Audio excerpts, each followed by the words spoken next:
morning, good afternoon, good evening. Welcome back sa ating channel na It's a Trap. So ito, share ko lang yung aking discovery. Minsan may mga halaman tayo na hindi pa natin alam kung ano yung mga characteristic, yung behavior ng plants. Kasi napanood mo na pero nakalimutan mo na ganun pala sila. So ito lang, para na ignorante ako dito sa halaman ko dito na Nepenthes capensis narrow. Nilagyan ko siya ng mga patay na mga insects sa kanyang mga sticky traps, no? At after ng isang araw, yung mga plant na yun, yung mga insekto na yun, tingnan nyo na nangyari. Pinalibutan na nila. Kahit patay na yung insekto, sinakal pa siguro to absorb, no, yung nutrients na makukuha nila dyan, which is good naman dahil nagpa-flower tong capensis natin. And I hear na itong capensis ay nagsiself-pollinate, kaya hopefully makaharvest tayo ng seed sa kanya kung tama yung pagkaka-research natin.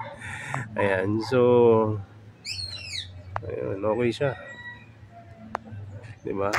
So bukod sa nagalaw pala tong capensis, hindi lang yung kanyang mga silya or yung mga sticky glands niya yung nagalaw, pati yung lip mismo nagka-curl to capture yung vitamina na binigay mo.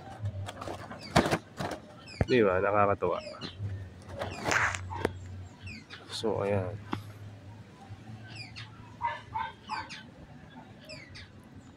diba? So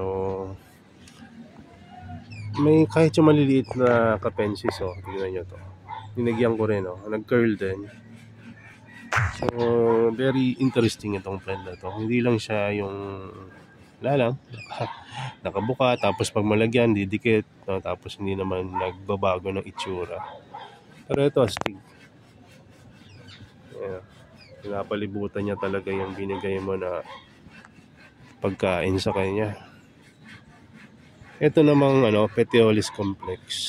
Hindi naman nagalaw yung kanyang petiole, pero ayun nga, tulad ng ibang drosera, nagalaw yung mga glands niya para i-capture naman yung yung mga nilagay mo na pagkain. So hindi buong lip yung nagalaw, kundi yung mga silya or yung mga parang buhok na may pandikit.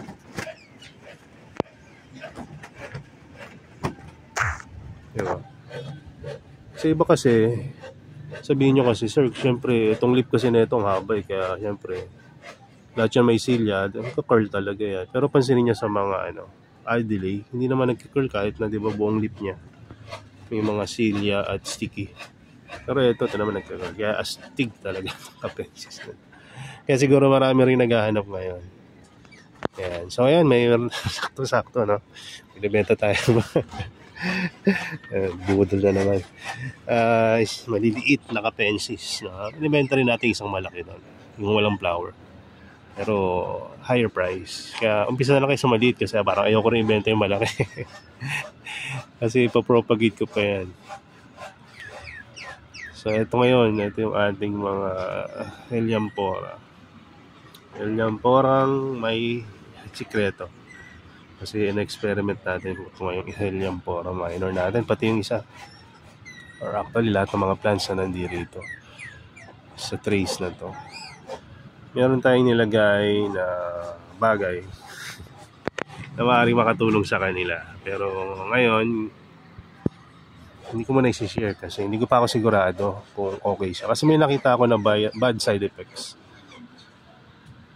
Ewan ko kung ayun ay dahil doon or matagal na yun. Ngayon ko lang nakita yung lip na yun or picture na yun na ganun yung itsura.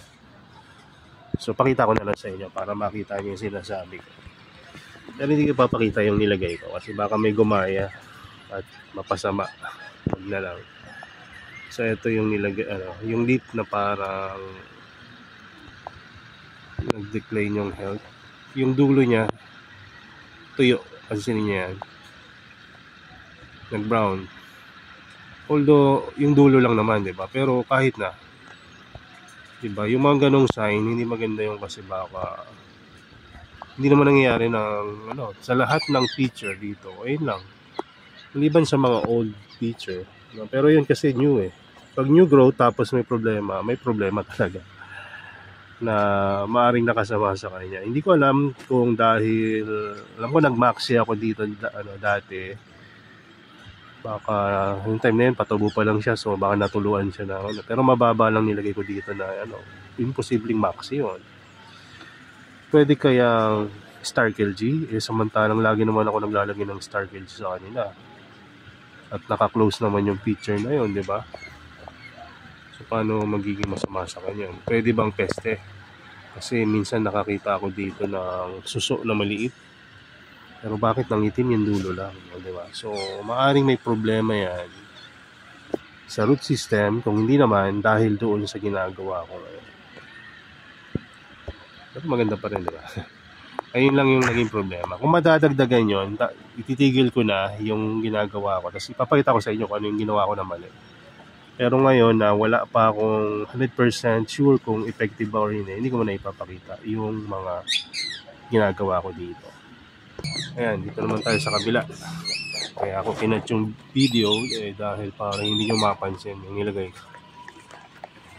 Hindi ko pinagdadamot pero ayoko lang gayahin ako kasi baka mapasama doon sa gagaya. So ito yung iba, no? Parehas ko silang ganun ang ginawa ko. So makakita kayo na maraming pads dyan ng Nepenthes. Hindi yan yung sikreto ko ngayon. So meron pa.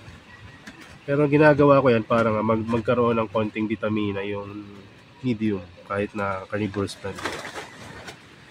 Dahil ang carnivorous plant, kahit carnivorous plant sila, kahit papaano, nakaka-absorb pa rin or functional pa rin yung root system nila. Hindi nga lang ganun ka-efficient tulad ng mga non-carnivorous plant. Pero napansin ko, nung nilagay ko yung bagay na yun, gumanda yung mga sphagnumos. Within a day lang, ayun yung naging magandang effect. Naging mas green yung mas naging green yung mga sphagnumos. At bukod doon, pansin ko na magandang growth nila. Pagdating sa algae, parehas lang. Kasi kinailangan ko magdagdag ng maraming tubig dito sa trays kumpara dati. So maaring ayun yung naging dahilan or maaring yun nga yung ginagawa ko rin yan. Kaya hindi ko rin talaga sinishare agad. So, may nakita akong mga new growth dito pero matagal na yun eh. Maaring epekto ba yan nung nilagay ko? Samantalang, isang linggo ko palang ginagawa yan dito. So after 3 weeks, i-update ko kayo. At sasabihin ko na kung ano yung nilagay ko dito para magaya nyo rin. Diba? For sure, maraming makakagaya nito. Hindi na kayo kailangan bumili dahil meron na kayo sa bahay. Kasi karamihan na nag-aalaga ng carnivorous plant, ayun din ang alaga. So, kulo ko yun kung ano nilagay ko doon. So, kaya na kung hindi ko mai-share agad sa inyo. Pwede maganda rin yan para may inilook forward kayo sa mga susunod na mga video kung ano yung nilagay ko doon. Minsan na ipopost ko yan sa My Day ko or sa mga GC. Kumbaga maging masuri lang kayo, makikita nyo kung ano nilagay ko. Pero wag nyo munang gagayahin dun sa mga may access dun sa mga GC na nandun ako. Kasi baka mapasama, masisipa ako, di ba? Pero gusto sumugal, pwede nyo namang gawin yan. No? At sabihin nyo rin sa akin kung talagang ano kaya maging outcome. Hulaan nyo. So,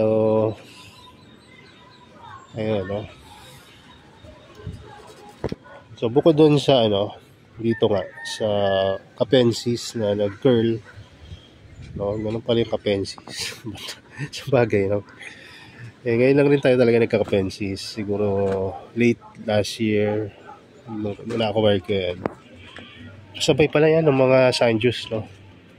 Isang Capensis lang yan na merong maliit na tumubo. Ngayon, dalawa. Ang dami na.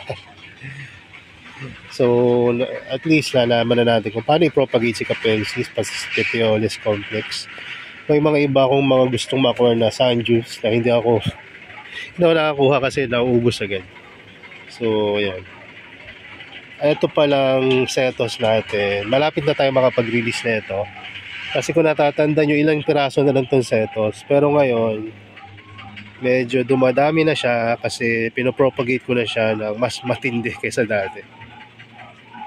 Propagate ako ng propagate pag walang ginagawa.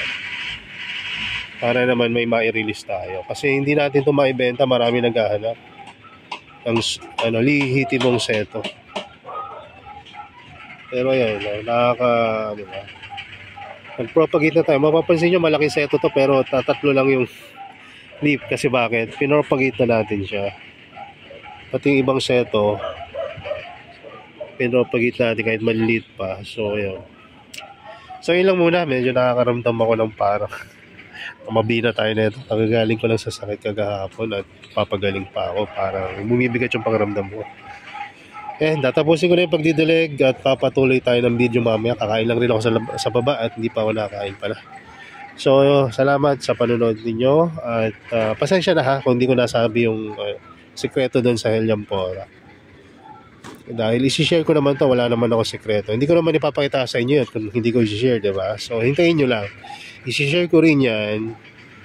At ang pinaplano ko, hindi lang sa Heliampora ko gagawin yan, pati sa lahat ng carnivores natin dito. Kasi hindi ganun kamahal yung nilagay ko doon na apparatus. Ayan, clue na uli yun. So, yun lang. God bless and bye-bye.